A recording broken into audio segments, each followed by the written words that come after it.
Welcome to the panel that deals with the big question of measuring impact.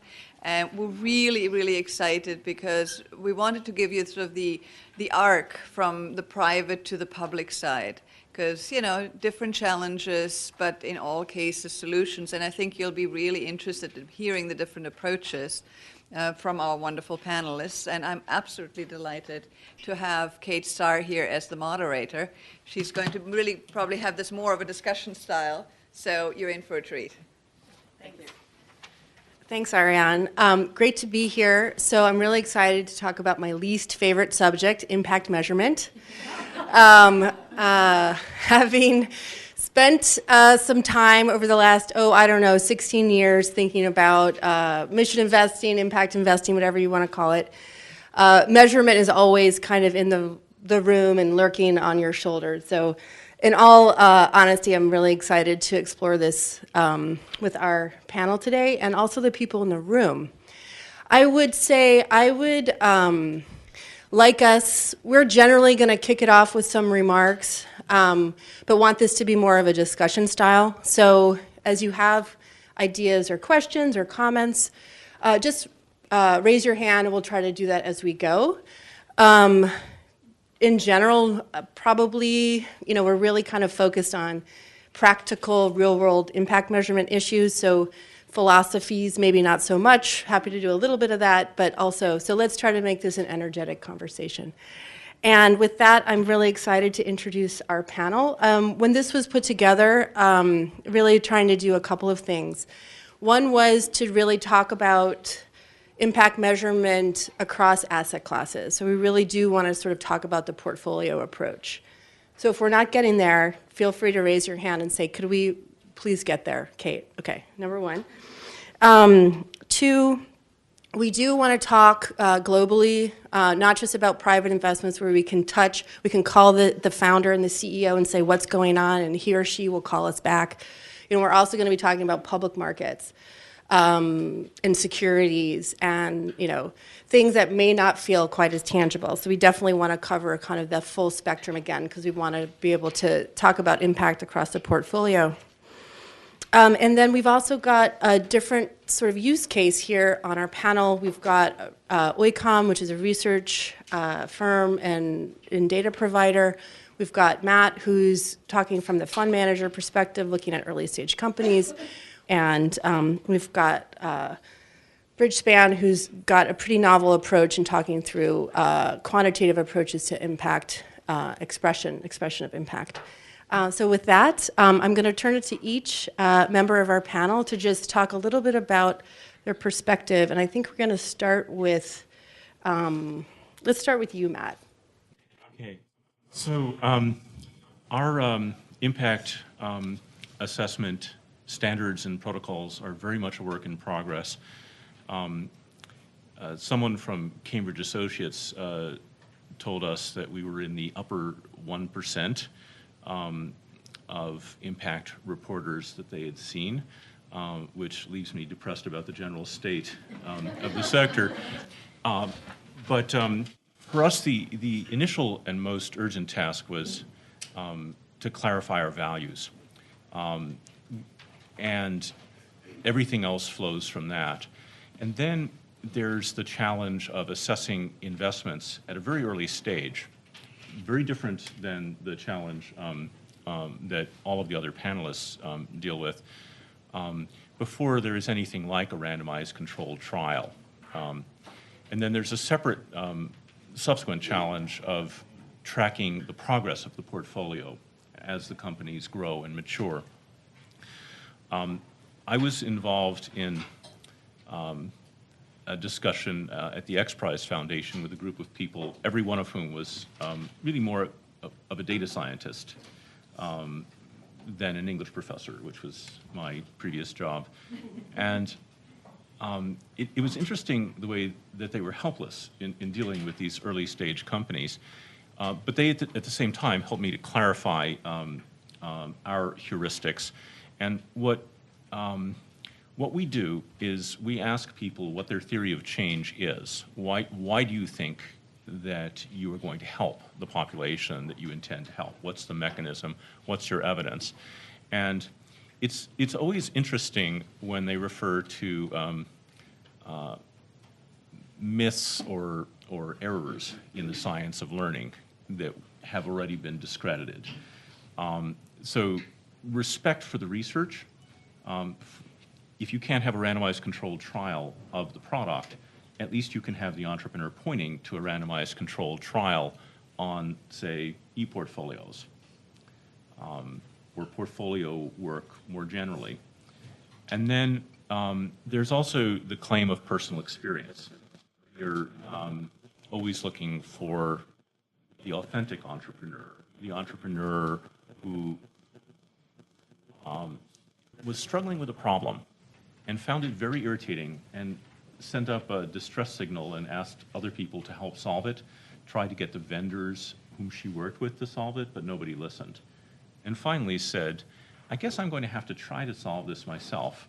Often not even thinking I'm going to start a company and make $1 billion and wear a hoodie, but just thinking, I'm going to build something to solve this problem. That's the authenticity that you look at the early stage. And then as companies grow past the seed stage, they start to have evidence. There are certain proxies for efficacy that are really important for us, like, for example, engagement. If it doesn't get used, it's clearly not going to help the people it was intended to help. And we look at things like net promoter scores. And then, as they get more mature, we try to be very clear about what kind of evidence they are presenting. And I guess that was the distinguishing feature of our first full portfolio impact report. This is a randomized controlled trial. This is an anecdote. It's a great anecdote. And at this stage, that is an appropriate thing for us to present.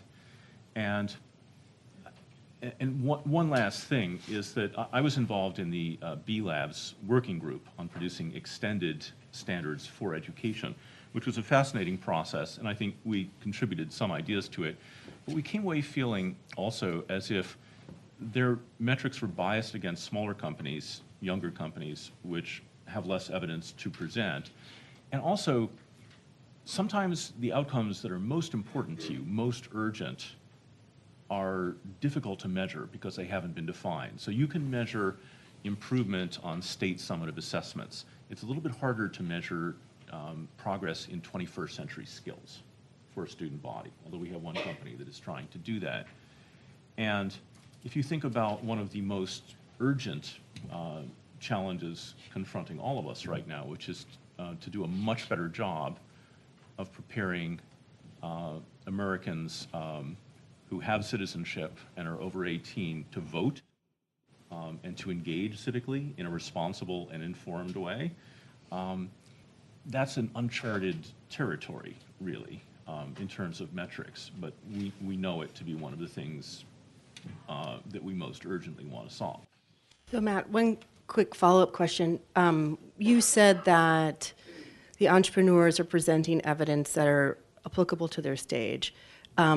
And I would argue that for a really early company, cash actually is the most important metric, how much cash they have. But anyway, but we're here to talk about impact. So do you find that the evidence that they present to you as investors, I would imagine that it also resonates with their customers, right? Because you talked about the authenticity of your entrepreneurs, the fact that they are trying to solve a problem. Could you just take a minute, and then we're going to move on to Stephanie, just take a minute to talk about that kind of cohesiveness between what they're talking to you about and what they're talking to customers about? Yeah, I think that actually there's a false dichotomy that we all have to overcome between doing the thing that makes the money and paying attention to impact. In education, if you don't pay attention to the needs of all of your stakeholders, you will eventually die. You may live long enough to have a beautiful IPO and make a lot of money, but there's a death date built into your business model at some point. It's sort of astonishing what we see some people doing to some of their stakeholders. Yeah, okay, so you're finding that there's that nice axis between your measurement on the impact side and what you're seeing in terms of engagement and user data, et cetera. Yeah. There are two big killers of venture-backed companies. One is they built something that nobody cares about, something that doesn't solve a real problem for anyone. That kills an awful lot of venture-backed companies. And we avoid that by always starting with a big problem. We have made innumerable other mistakes, but one mistake we have not made is to address something that isn't a real problem. And then the second thing is, some people use the word additionality, Paul Brest. If there are 50 companies building digital textbook platforms may be a wonderful thing, but do you really need one more? Mm-hmm. There's no additionality in that. So that's another criterion from the impact standpoint that is also a very good lens from the financial standpoint. Yep. Although I do think that there's a clarifying difference between from the investor perspective who wants additionality on their capital and a company trying to create a solution in a market. I think, anyway, that's a different kind of trajectory. Stephanie, I want to hear about your work. Tell us what you're working on with the fund, and walk us through Matt took us down into a vertical education. Talk to us about how you're kind of thinking about impact across different sectors. Absolutely. My name is Stephanie Cater, and I work for the Bridgespan Group, which is a nonprofit consulting firm. But I'm here today. I've been asked to share my perspective on behalf of my current client, which is the Rise Fund, which is a new impact investing fund, only about a year old, started by the Texas Pacific Group, which is a large private equity firm out in San Francisco. And as I said, it's a new fund, only about a year old. It's a large fund. They've raised $2 billion that they hope to deploy in companies that can both bring market rate financial return and also bring impact, also have impact in a collinear lockstep way. And in terms of the sectors and the challenge of bridging across, the Rise Fund invests in 7 different sectors. So they're education, health, technology, industrials, energy, financial services, and food and agriculture. So basically, a huge amount of different companies are potentially in the pipeline. And one thing that Rise realized very early on, and is informed by the lessons of many others who have come before them in this space, is that if you're going to invest in that wide of a breadth of things, you have to have a common unit in which you can compare to figure out where to deploy your capital. And that unit, in their estimation, basically had to be dollars. And so when we measure impact, we have various outputs, intermediate impacts, and so forth. But at the end of the chain, and the Bridgespan's job is to do the impact measurement for Rise. So at the end of the chain for us is always something that is in the unit of dollars, whether that be lifetime earnings, or the value of a statistical life, or the social cost of carbon, or another metric that's monetizable. And in that way, they have created a way to compare across the sectors. And then the other kind of facet of their approach, which is again kind of still nascent and still something that we're working to home, is that they boil down they take the impact they think they're having, and they boil it down to a single number that they call the impact multiple of money, which is essentially a return on investment type of metric for them, but related to impact. And they do that because they realized very early on, and something that I realized with lots of clients at Bridgespan, which is if you think about what your decision-making or their decision-making processes are, to actually have this be embedded in it and actually consider impact along with the financial side, there had to be an equivalent to the IRR. Like there had to be some number there. Otherwise, they would have 20 metrics on the page, and it would be very hard for them to think outside the financial box, which is so much clearer in the heads of the experience of these folks. And so what we are now is we're a year into this. We've done for a few dozen companies in the pipeline. I think there have been 5 officially announced deals so far, and we are looking kind of hone this methodology and hopefully soon feel like it's good enough to be able to share more specifically with others to get feedback and make it even better. Great. Let's go to you, Lara. And so now we're going to flip over to public companies. And talk to us about your research and, again, how you evaluate companies and try to think about what some of your clients are really driving for. What are they trying to achieve in using your research?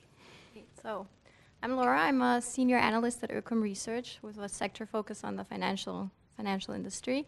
But one of the most exciting parts of my job is methodology development. So I collaborate with other analysts at oekom developing research tools, data, in order to answer to questions that are very pressing for investors. And one of the bigger projects we've been working on for the last 2 years is how to use the SDGs as a framework to measure impact for public equity.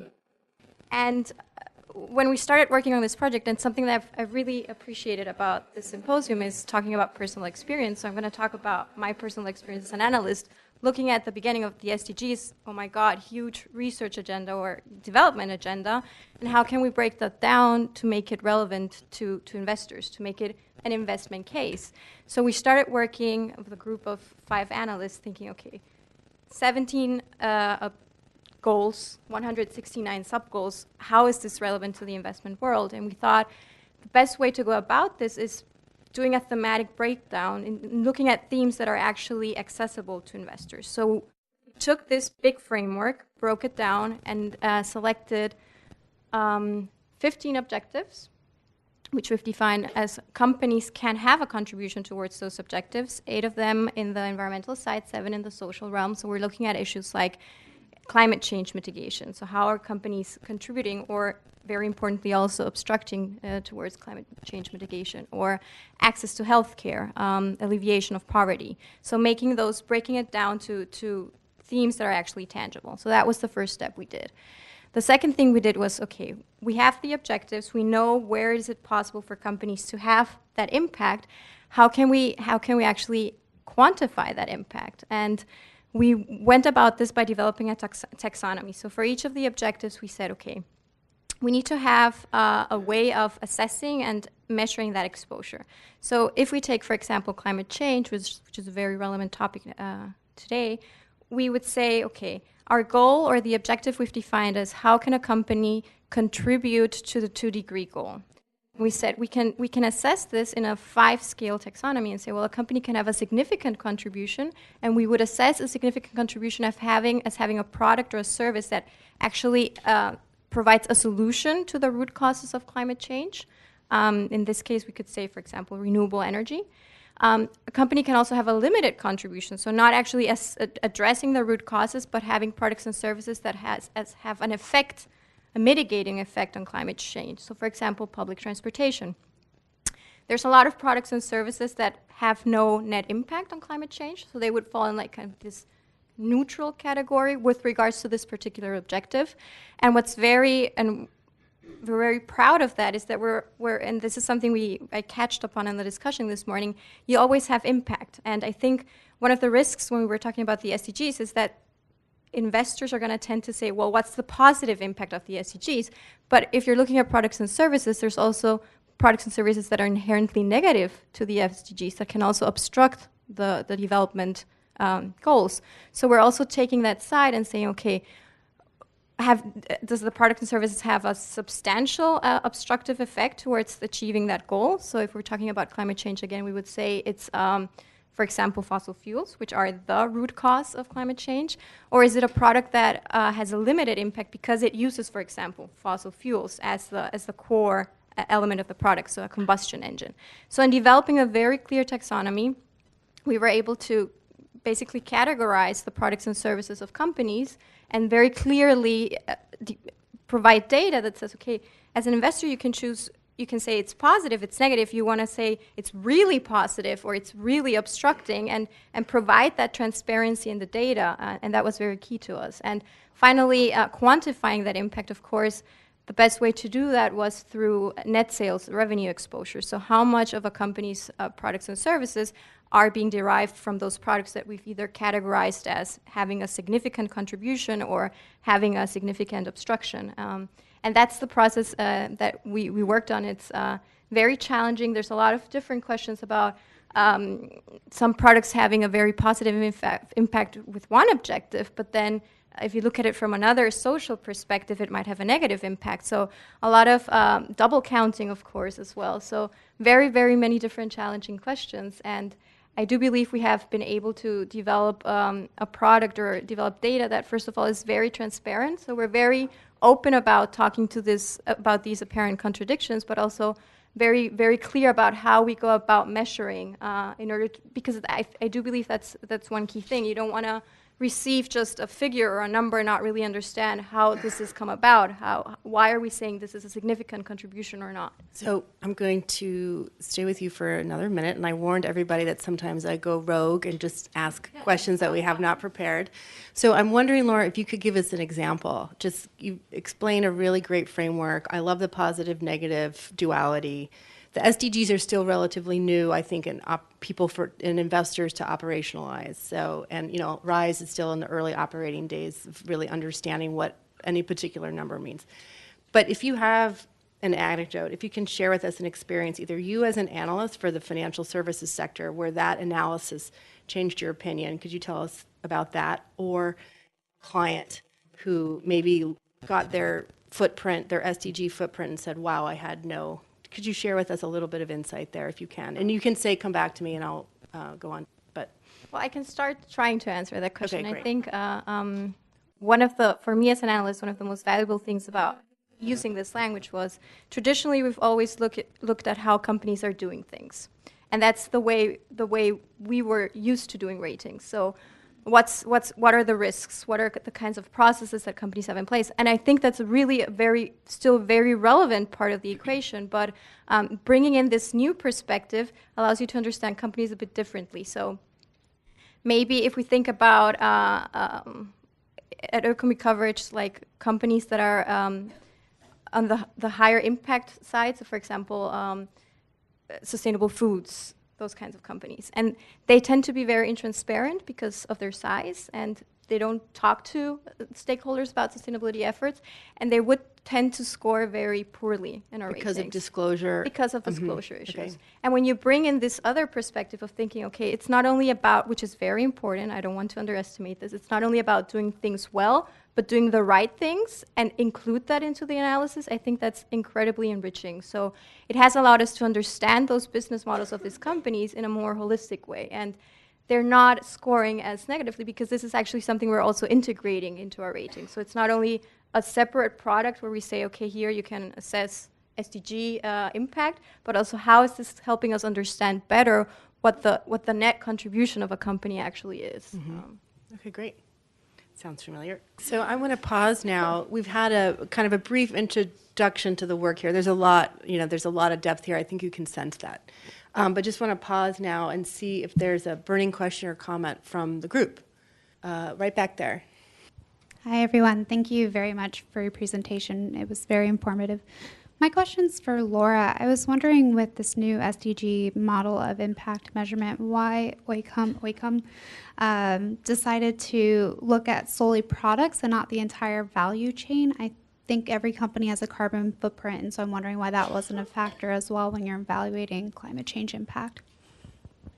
Great question, thank you. I think we don't see only the products and services. So the UNGC placed it in a very nice framework. So it's only finding opportunity, and that's where we look at products and services, but also the side of acting responsibly. So how are companies in their different roles as taxpayers, as employers, as consumers of resources, as having a carbon footprint, also having an impact on the SDGs. So we look at it from both sides, and this idea of products and services actually only complementing the traditional research we have been doing, which looks at those issues as well. And there was a question here. I believe you had a question. I need this, given I'm short in stature. My voice is very low. So very interesting. And again, my kudos to the panel. I mean, you guys are all great and very informative. We've got 4 different kind of approaches, though, to defining metric framework. How close are we, or how far away, or is it a pipe dream to have a universal framework that will cut across portfolios, investments, companies, advisors, et cetera? One thing that I will say is that the first investment of the TPG Rise Fund, Stephanie's client, is a company from my portfolio, Everfi, and they're going to do a kind of work that we are simply not equipped to do. And we're very In terms of eager- impact measurement? That's right. We're very eager to see it, and after it is publicly available, it will be featured prominently in our next impact report as a case study. So to some extent, they fit into a total system that addresses different stages of a company's development with different methods. Yeah, at my firm, Flat World, we have a quantitative measure that's very much like the RISE, and so we're building portfolios across asset classes and impact areas, and so it is. I do think that there's, whether or not the world needs one monolithic framework, I think is a little bit still. If it's possible, still a long way off. I think that there wasn't even convergence around some of the metrics that we use in financial terms in investing. There wasn't convergence until after decades of use for a lot of, and so people were kind of using their own thing to try to get an insight. I think we're still very much in these early days. So that's what I mean. Like, this is my least favorite topic. It's because it's like there's been already so much brain damage in the world that we could calculate the impact of that on our, and that would be vast. So we probably shouldn't do that. But I kind of always want everybody to just give themselves a break, a little bit of a break, and say, okay, this is still very much in formation. But I agree, and I do think that the SASB materiality framework was a huge step in the direction, at least in the public markets, to say let's try to bring this to a little bit more rationality. This side, yeah. I actually had the exact same question. So as a follow-on, I'm wondering, especially for Matt and Stephanie, what would you tell companies that are looking to receive investments and to present themselves as impact companies? What should they do prior to your measurement framework, or should they just wait for it? Is there something that would be helpful for them to say, look, this is the impact that I create using a standard format framework or something else that otherwise exists? Be authentic. Don't start a company because you want to be a billionaire, because in most cases that probably won't happen anyway.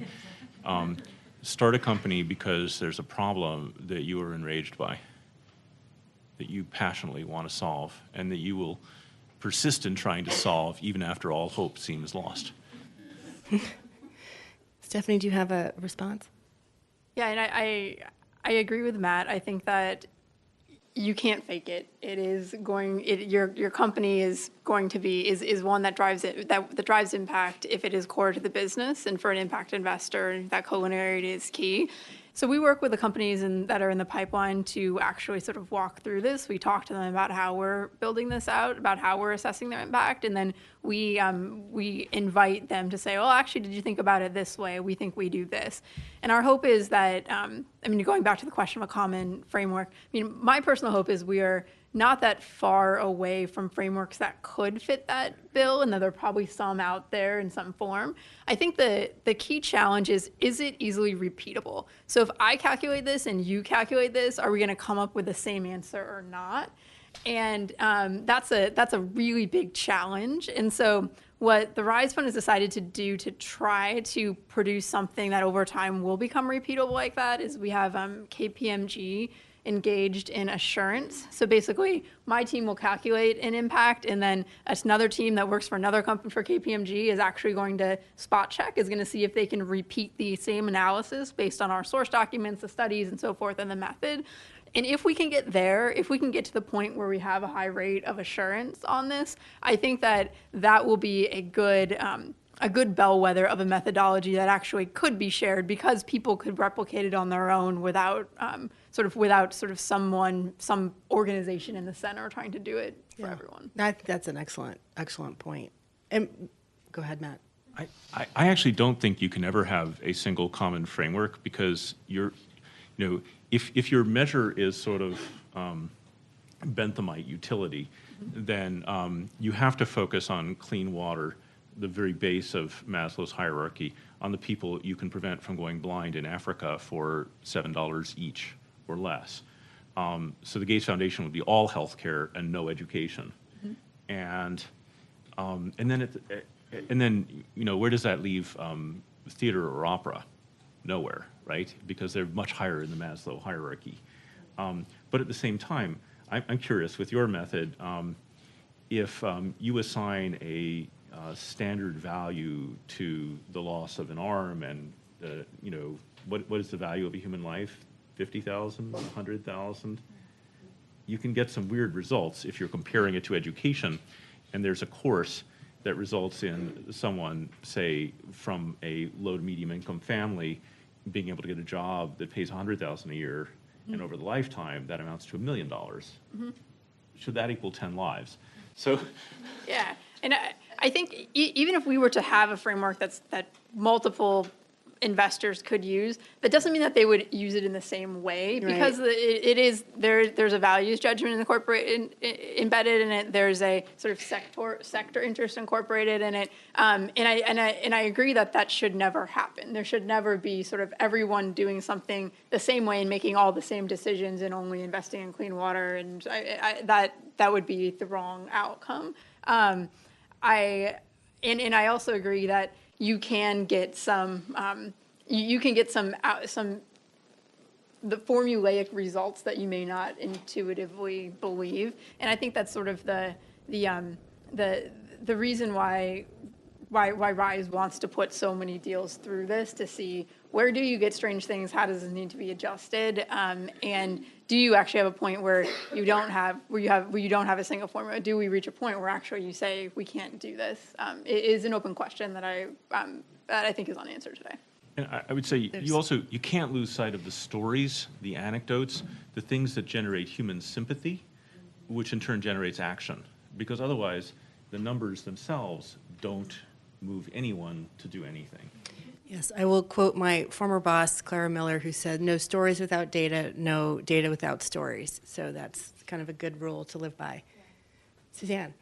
Kate. Yeah. Hi. Suzanne Beagle. A comment and a question. The comment on what you asked about, I'm a member of a group called the Tonic 100% Impact Network, and we are basically going through and mapping all of our portfolios, both from an impact and a financial standpoint, and tying it to the SDGs and IRIS metrics. And for an entrepreneur or somebody who's seeking capital, we're just looking for what are the 3 to 5 metrics that somebody is reporting on that they think are important for their business and for their own measurement that's going to help them drive their business and their impact.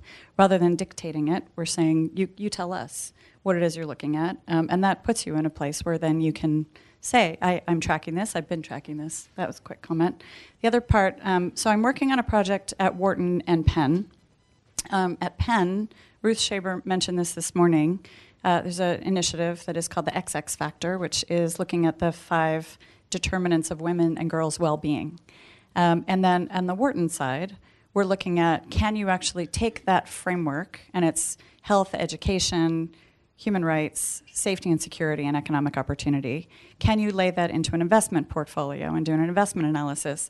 And we've been talking to all the metrics and rating agencies, and we've been looking at sort of all the systems that are out there and getting into a very interesting conversation around, if we want transparency of data and we want any fund to be using sort of at least comparable data, transparency, how much can we ask for people to be transparent, and how much is any of your methodologies proprietary? So the question on the table is, if we say, we'd really like to know, if somebody says, I'd like to evaluate a company's healthcare policies, and do they provide access to contraception or abortion? Do they provide access to maternity leave? You know, things that are sort of standard.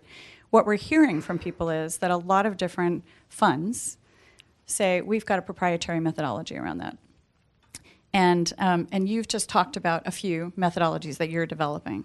So we'd, of course, like to see that if people really want to be able to make investment decisions, that they could get that in a more transparent way, consistently. But we also respect that each one of your firms is building an entire business on having and many funds within this investment conference are building something which is competitive based on their own analysis. So just would love to hear what you have. Sorry, that was a long way of asking the question. What's your take on that? What could be more transparent? What needs to be proprietary for you to say you'd want to play on this? Mm-hmm. Yeah. Yep. And I think that there's also a subtext there around comparability. We kind of got that a little bit earlier as well. But Laura, do you also want to just address that issue?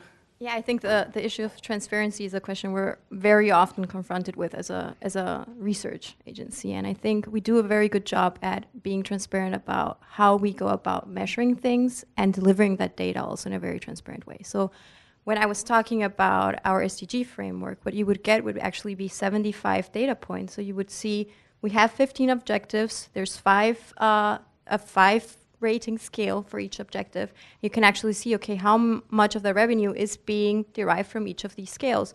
And you can actually also see what products were assessed as being positive or negative. So I think, of course, we can't share our inside methodology because that's our business model, but we are very transparent about the data that we're providing so that investors can make an informed decision and are not only getting a number or a figure which they can't really uncover or understand. It's especially when we're talking about SDGs, there's so many conflicting goals. It's very important to know. One of my you were asking about a personal anecdote, and one of my favorite things was in the group we were working with. We were thinking about how do you assess chocolate. So if you're thinking about chocolate, of course it has potentially negative health impacts. That's open to discussion, but high sugar content. What about if this chocolate happens to be a fair trade chocolate? And you're looking at it from a different perspective of maybe alleviating poverty.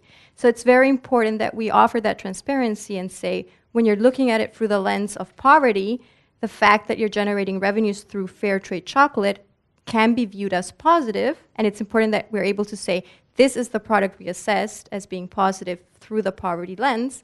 When you're looking at it through a healthcare perspective, it is assessed as obstructing a goal of achieving healthcare or having a healthy lifestyle. So it's important to say this same product, which you're seeing here, can have both of those impacts. And if you're not transparent about what the product is, the investor is not going to be able to ask those questions. Yeah, yeah. My analogy from the software business would be the value of open source software. So there's a reason why companies like Google and Oracle and Microsoft and IBM, which are not known for their sentimentality, pour billions of dollars a year into developing open source software. It's because they need it to work for their own operations, and because it becomes a lot better when it's open sourced and lots of people are working on it. And so I guess I have been just moving towards the right moment to open source our materials. We can't open source our report because it contains too much information about our companies that shouldn't go beyond our investor base. But the standards themselves, I'd love to do something like what Paul Brest did in the Stanford Social Innovations Review, where he solicited rebuttals and critiques of his article. I saw a question over here. Did you have a question? Sorry. I think this is more for Laura, but is there any predictive element to your impact tool? So my understanding is that, okay, you have an investor, they understand the impact of today, but is there any kind of element that can help them to assess the impact in the future? And is there any kind of like technology that can help and measure that you're using to help kind of assess impact? I'm not sure if it's a predictive element, but when we're integrating this assessment into the ratings, we're not only looking at, of course, what's the status quo, what's the portfolio today, but also does the company have a strategy to shift that portfolio? So that's a very interesting and extra piece of information you can have as an investor. Okay, if the status quo today is, let's think about an oil and gas company, towards the negative side, does the company have a strategy to shift that? And of course, thinking about a longer term horizon, when can we expect this company to have a more, if the company is actually committed to that, to have a more positive portfolio? So is it worth sticking to this investment? I do know that CDP, for instance, which provides a lot of carbon emissions data, where they don't have disclosure, because disclosure is a problem in terms of having a universe that you can really start to compare and analyze. They will kind of predict into the future where they have gaps in their data universe. So do you have a follow-up, or can we go here? Okay, great. Hi, Hi, Amanda Kaiser with B-Lab. I haven't heard folks say it, so I actually will just give a plug for a project that we're a part of that speaks to the point about open source as the impact management project, if folks are familiar with that. It's Bridges team has been running it with collaboration across different public, private, LP, GP, actual companies. And I think it does a great question of helping folks answer kind of where are you on the impact additionality questions and a bunch of others, and also links to a bunch of other open source frameworks that people can use. So if people are just getting started on this, I will plug their good work. Thanks. So I want to go one more question, then we're going to go in a slightly different direction. Okay, yeah. My question is for Stephanie. Specifically, you were talking about measuring the impact of multiple of money. And I wondered if you could elaborate on that, because I kind of thought that's what IRR was. You know, I mean, in a way, that we're already measuring the impact of multiple of money. And so how do you incorporate the social impact into that measurement?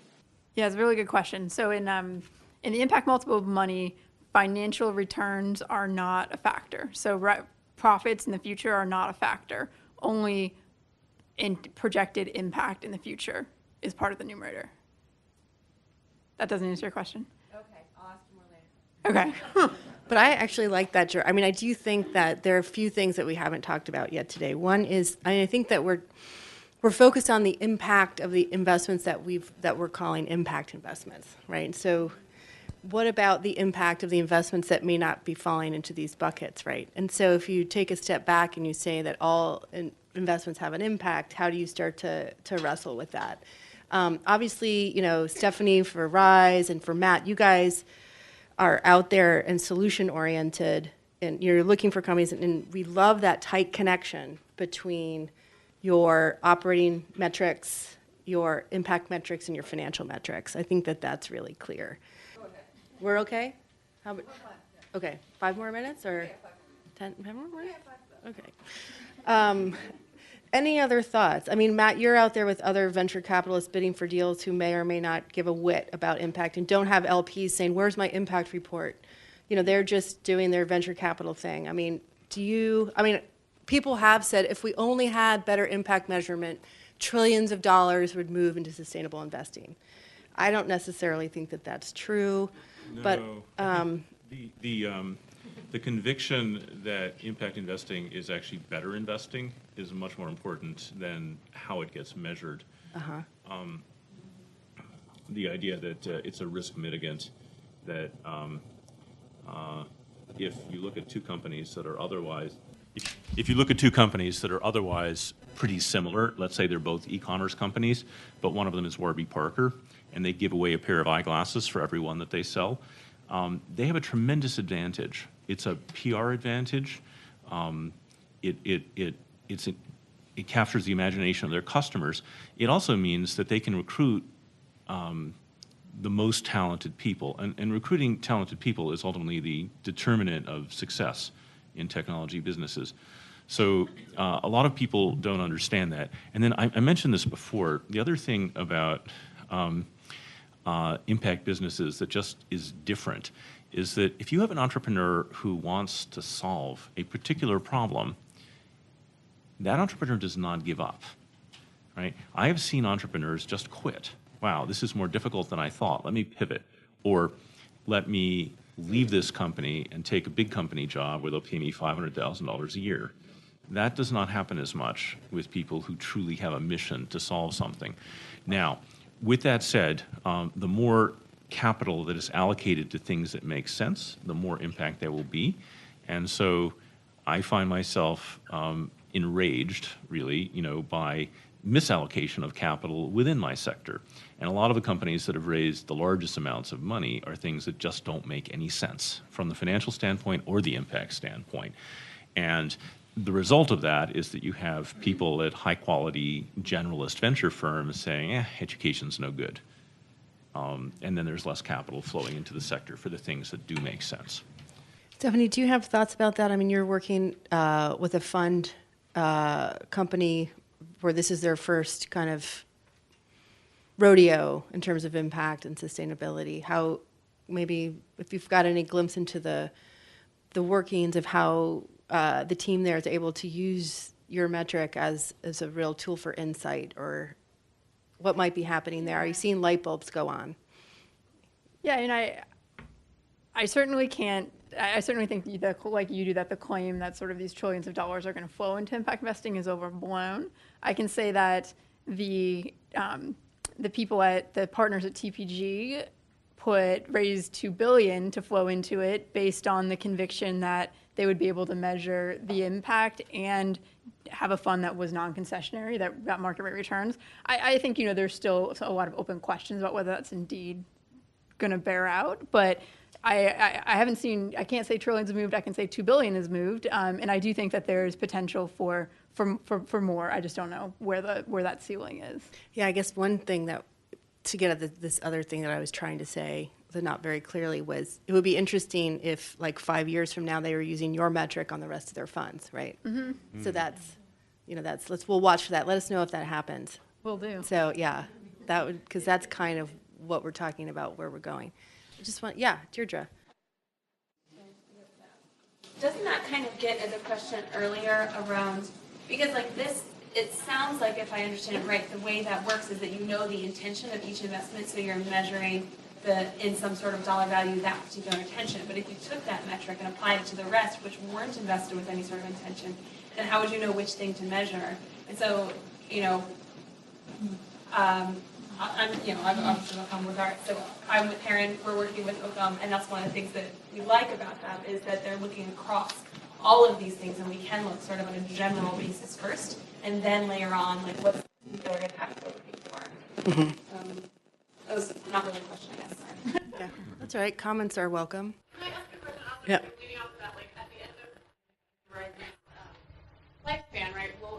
We'll be evaluating that on a fund level. And all of the metrics that you're pointing to, and Matt, a lot of the metrics you're pointing to are all individual company level metrics. And so as we think about, it works from a GP to an enterprise level, where you're looking at very specific sector metrics around efficacy and outcomes. But as we're thinking about how do we move from billions to trillions of dollars in the impact space, we've got to have a way that LPs can look back across funds and say, I want the funds that are outperforming, not the funds that are investing in companies that are like, that's a harder jump to make. And so as you all are thinking through this in a really strategic way, do you have any thoughts on how you can roll that up into a fund level performance on the impact side?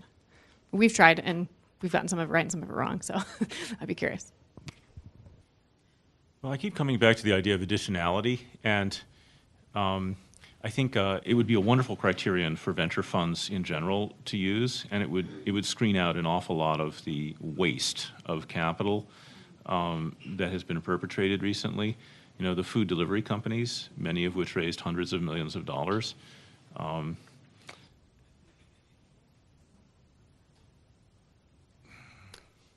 Yeah, I think that there's the question of impact measurement and kind of data. That's the data generation thing. How do we generate the data? But then we've got to use it, right? And so then that question becomes, how do you use it? And even something as simple as setting out an expectation for what you think the impact is, and then having the discipline to go back and check yourself against your own expectation about what that was, even if it's just something very simple, units of something, not even something that could talk about the transformation maybe that you were talking about at the double X factor, right? So I think that we've got to really all just be very honest with what data are we going to use, how do we use it, and how does that fit our context. So whether you're, an individual investor or an asset manager or a pension fund or a consultant or advisor, really kind of thinking through what is the information you need to do your job to get to really good decision making. And I think if we can stay there and give ourselves some time to generate some really high quality data, I think it's going to be amazing. So I thank you all for your time and your attention and your excellent questions. I want to thank Stephanie, Laura, Matt, because you guys gave us great fodder for discussion, and keep up the fight. And don't forget about financial results also as an indication of how well you're doing.